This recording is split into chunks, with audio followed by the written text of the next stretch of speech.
Now, what if I told you that while the United States is trying to secure the Arctic from Chinese military expansion, Canada is actively opening the back door for them, okay? Now, what if I told you that Chinese submarines could soon have detailed maps of how to navigate through Canadian waters to strike the American heartland, and Canada's own intelligence agency has been sounding the alarm for years?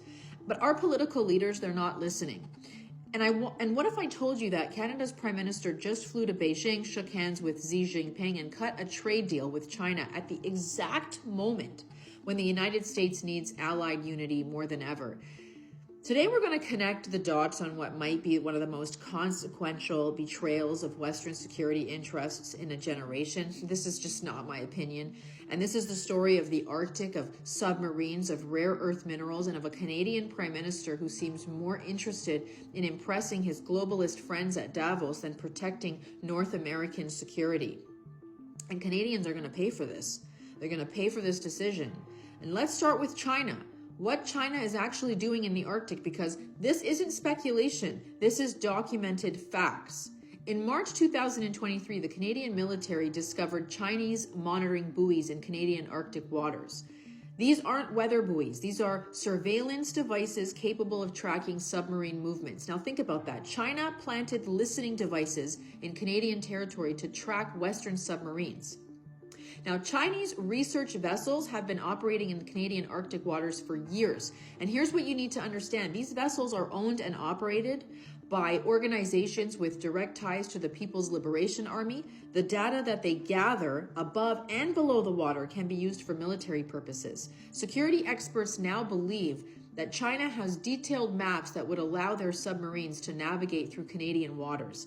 Now, why does this matter? Because a Chinese submarine operating in the Arctic would need ballistic missiles with a range of only about 5,000 miles to reach almost any point in the United States and Europe. China already has that range. The Arctic isn't just some frozen wasteland. It's the shortest route from China to the American heartland. And unlike the Atlantic, where NATO has monitored Russian submarines for decades through what's called the GIUK gap, the Pacific approach through the Bering Sea and into the Arctic is, quote, poorly covered. Now, that's not my assessment. That's from the U.S. Naval Institute. In 2024, Russian ships escorted Chinese Coast Guard vessels into the Arctic for the first time. Joint Russia-China bomber patrols have flown over the Bering Sea. 5 Chinese research ships operated in the Beaufort Sea last summer, the most ever. This isn't about scientific research. This is military positioning. Now, let's just talk about the mining backdoor. Submarines aren't the only way that China is trying to establish a presence in the Canadian Arctic. There's another vector that's less visible but equally dangerous. It's mining acquisitions. In 2020, a Chinese state-owned company called Shandong Gold tried to purchase the Hope Bay gold mine in Nunavut.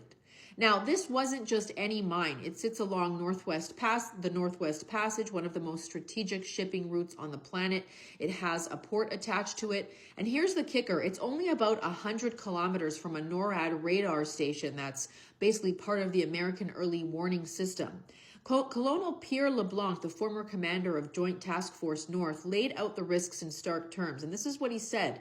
He said, once China owns any property in the Canadian North, they can install whatever listening devices or equipment on that property whenever they want.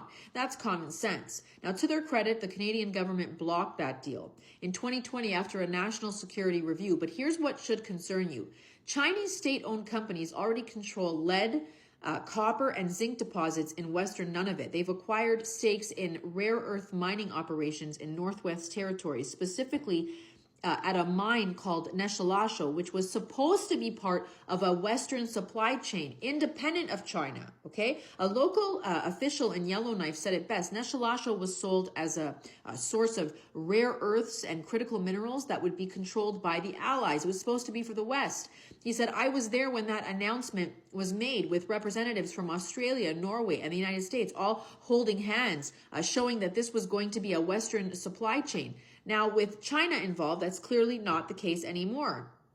And just days after Prime Minister Mark Carney visited Beijing in January 2026, this month, a Chinese company announced a $5.5 billion acquisition of a Canadian company. So this was not, the timing was simply not coincidental.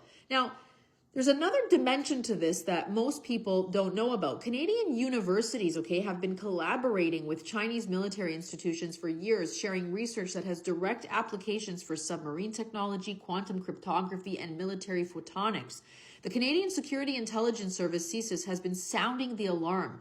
Their director said publicly, China has been very transparent. Everything they're doing in our universities in a new technology, it's going back into a system very organized to create dual-use applications for the military, okay? According to research compiled by the Hoover Institution, Canadian universities have published more than 240 joint papers with Chinese military scientists on quantum cryptography, photonics, space science since 2005. The University of Waterloo published 46 papers with researchers from China's National University of Defense and Technology between 2017 and 2022. Okay? Canadian universities keep collaborating even though the United States is sounding the alarm. Okay, Canadian taxpayer-funded research grants keep flowing to projects with Chinese military scientists. And this technology is going back to China. Okay, please wake up. So with all of this, with this background, let's talk about what Prime Minister Mark Carney just did. This month, at the exact moment when the United States is trying to rally Western allies to counter Chinese influence, when President Trump is pushing to strengthen Arctic security through Greenland, when CSIS is warning that China and Russia are actively spying on Canadian Arctic businesses and governments, Mark Carney flew to Beijing. Okay? I don't want to hear people say it's a business deal. He cut a deal to allow Chinese electric vehicles into Canada at reduced tariffs. He talked about strategic partnerships. He positioned himself as a leader of middle powers, standing up against what he called the American economic coercion. He's calling American economic coercion unbelievable. Then he went to Davos, the usual gathering of the global elites at the WEF, and gave a speech that was widely seen as a direct rebuke to the United States. He said middle powers must act together because if you are not at the table, you are on the menu. He warned against coercion by great powers without naming names, but he was basically talking about America. How dare he? President Trump responded by saying, Canada lives because of the United States. Remember that, Mark. We are literally alienating ourselves from the United States. This is not going to end well for us, people. It's just not. Now, here's what should make your blood absolutely boil. When Trump initially heard about Carney's trade deal with China before the Davos speech, he actually supported it. He said that's what he should be doing. It's a good thing for him to sign a trade deal. If you can get a deal with China, you should do that, okay? But it was only after Carney went to Davos and positioned himself as a leader, as leading a globalist coalition against America, that Trump turned hostile and threatened 100% tariffs, okay? So forget about Orange Man bad, and you might not like Trump, but this is way deeper than that. Carney did not have to make this about ideology. He didn't have to grandstand in front of his globalist friends. He chose to. And that choice is going to have consequences for us here in Canada and in North America. Now, let me be very clear about what's happening here, because this is something that the mainstream media, they're never going to tell you. Mark Carney is not stupid. He was the governor of the Bank of Canada. He was the governor of the Bank of England. He's been deeply embedded in globalist institutions for decades. He knows exactly what he is doing. He is trading Canadian sovereignty, Canadian security, and North American unity for acceptance and applause from the Davos crowd. He is prioritizing his standing with the World Economic Forum elite over the security of his own people. I want you to think about this absurdity of this situation. China is planting surveillance buoys in Canadian waters. China is mapping Canadian seabeds for submarine operations. China is stealing Canadian research through university partnerships. China tried to buy a mine next to a NORAD radar station. Chinese companies already control mining operations in the Canadian Arctic. And Mark Carney's response? Let me just fly to Beijing. We'll cut a trade deal. We'll go to Davos and lecture America about coercion.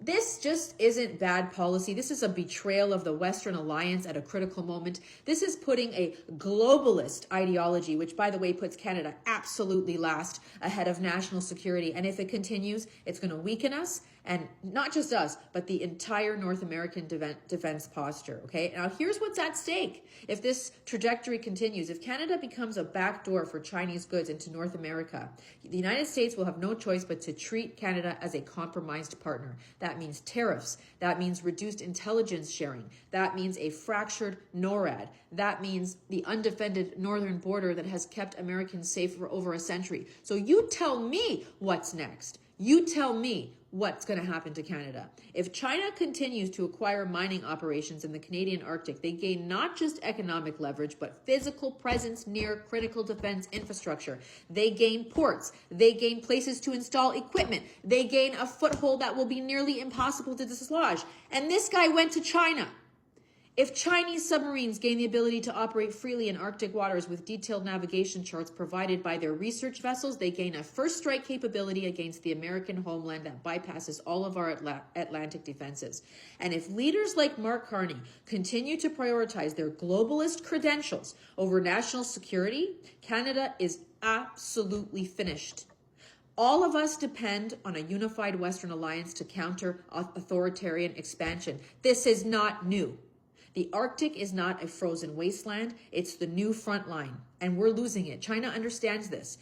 Russia understands this. That's why they're pumping all this garbage into the Canadian mainstream to confuse us, to weaken us, to allow a prime minister to go over there and cut deals like this. This is ridiculous.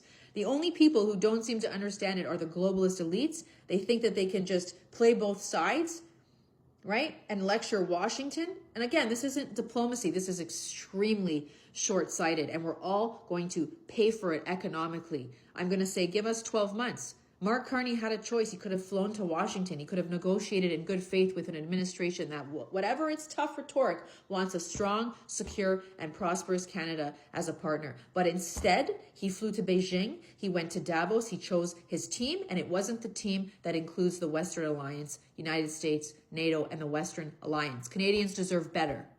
Americans deserve better. Okay, and the free world deserves leaders who understand who their friends are and who their enemies are. And Mark Carney does not.